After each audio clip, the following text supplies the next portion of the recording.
Today, we're visiting the small town of Juncos on the eastern central region of Puerto Rico. We'll visit the Immaculate Conception Parish that's over 225 years old, a beautiful town square honoring Antonio R. Barceló, a Puerto Rican lawyer, businessman, and politician. The monument to the fallen soldier at Barceló Square, the old Juncos sugarcane mill, and the Monumento Al Mulo, that's the mule, on the outer town limits that celebrates the town's other moniker.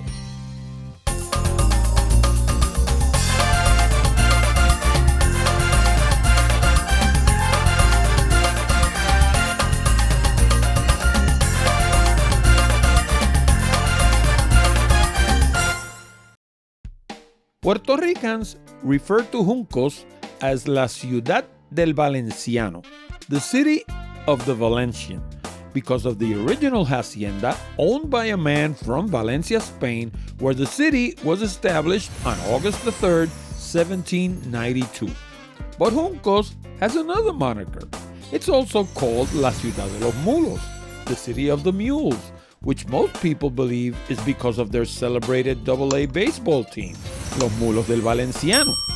What they don't realize is that moniker also comes from the original hacienda, as Los Mulos del Valenciano actually means the Valencians' mules. Even the river that goes by the city is called El Río Valenciano, a tributary of the Gurabo River, which eventually flows into the Rio Grande de Loíza River and out to sea.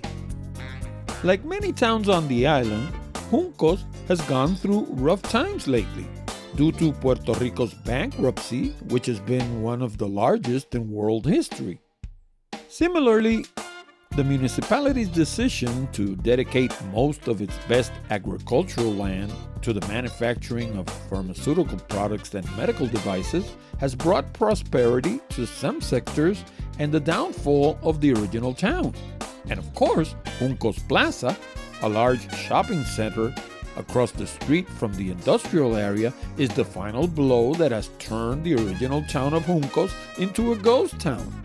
I once heard a local architect say that you can tell about a town's history by looking at its old buildings. Well, in Juncos, you can tell that it was once a prosperous town. Now, the prosperity is somewhere else.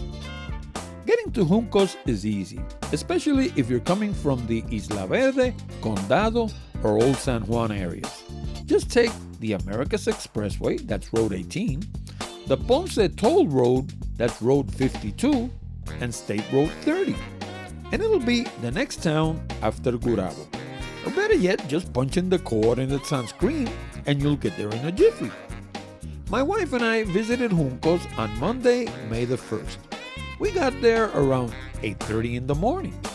We were in luck that day and we found a parking spot right in front of the Antonio R. Barceló Square, under what I believe was the largest tree in town. As we left the car, the first thing that caught our eye was the monument to the fallen soldiers, located on the south corner of the Antonio R. Barceló Square. It's dedicated to Sergeant Felix Modesto Conde Falcón, who received the posthumous Medal of Honor from President Barack Obama back in 2014. The square is also nice, with large prune trees, ample sitting areas, and a beautiful fountain in the center. I guess it's just my luck that they were servicing the fountain exactly when we got there, but the local patrons told me that it's a very nice fountain. Another thing they told me was about the downfall of the original town, what we Puerto Ricans called El Casco, meaning the very, very original 4 or 5 streets that made up the original town. Young people have abandoned the place. Businesses have closed, and you can see rows of shuttered buildings where the town's commercial activity used to take place. Even so, the town is clean and the amount of blight seems to be under control. There's just no people, and the few people that you do see are seniors. After crossing the main square, we entered the Immaculate Conception Parish, Parroquia de la Inmaculada Concepción, a beautiful temple painted in light blue or what most people would call baby blue, that was built between 1794 and 1797. Puerto Rico has a large collection of old churches peppered throughout the island, including some of the oldest in the Western Hemisphere. So if you're into that kind of tourism, Puerto Rico is a great place to explore. When we entered the parish, there was a lady who turned out to be one of the church pastors who asked us not to film her, so we didn't. She also said that we could film whatever we wished, except of course for her, so we did that too. Puerto Rico has had its share of earthquakes throughout the centuries, and this church has been damaged several times. However, it seems like the restoration work has been done carefully and correctly because the temple is simply beautiful.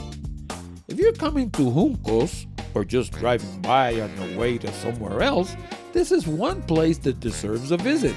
And the fact that the people are friendly and welcoming, that doesn't hurt either. After leaving the parish, we walked around town for a while and even stopped to talk with the townspeople. You can breathe the downfall of what was once a great little town. The Teatro Junqueño, for example, built in 1912, has been closed since Hurricane Maria. The town's patrons are old and disappointed. The buildings are shuttered, and everything seems to be enveloped in an eerie sense of silence. Behind the Teatro Junqueño, there's a small alley with a statue of Christ that, while nice, is at an awkward location, all by itself where no one sees it or visits it. As we left town, we went by the Monumento Al Mulo, dedicated to that other moniker that I mentioned towards the start of this program. It's a statue of a mule standing on its hind legs. Sadly, it has a pole holding up the statue, and the colors of the promontory are quickly fading out. This quagmire of building an equine statue that would stand on its hind legs alone puzzled artists as far back as Leonardo da Vinci. Clark Mills was the first one to solve it when he erected the statue to General Andrew Jackson in Lafayette Park. The solution was quite simple, really. All you have to do is make the rear part of the horse solid and the front part hollow. That way, most of the weight will be at the bottom. The only problem was that he ended up with a 15-ton statue. Clearly, the people of Juncos wanted a lighter version. I can understand why many of the articles about Juncos emphasize on the sugar mill. There's nothing there. We actually drove to the place, and all you have is a broken chimney and rusted structures. The rest are modern buildings of some laser company. Finally, you have the pharmaceutical and medical devices operations that sit northeast of town on the best agricultural lands next to the Valenciano River. Across the street, you have Juncos Plaza, a modern shopping center that has sucked the air out of most small businesses in the original town. Juncos is a beautiful town that exemplifies what's happening throughout Puerto Rico. You have an agricultural sector that's mostly dead, a small town where most of the young people have left, one or more large shopping centers that kill most of the small businesses in town, and in the case of Juncos, several industrial plants that provide most of the employment. At least, you can't call Juncos a dormitory town because most of the employment is provided by Amgen, Becton & Dickinson, and Medtronic. That means that people don't have to travel to work all the way to San Juan. Juncos is definitely not the place to spend an entire day. But if you're driving by, make a small detour and check out the church and the town square. You won't be disappointed. Oh, and by the way, the Juncos administration didn't answer our email either, so everything in this video is based on our research and our visit. Similarly, if you're visiting Old San Juan, save yourself the hassle of traditional city tours. They're expensive, and you'll be herded along with people that won't necessarily share your interests. Instead, order the Old San Juan walking tour. It's packed with useful information about the main attractions, as well as every GPS coordinate and 2 hours of exclusive online video. That way, you'll be able to visit before you visit and hit the ground running when you arrive in the old city. See you next time.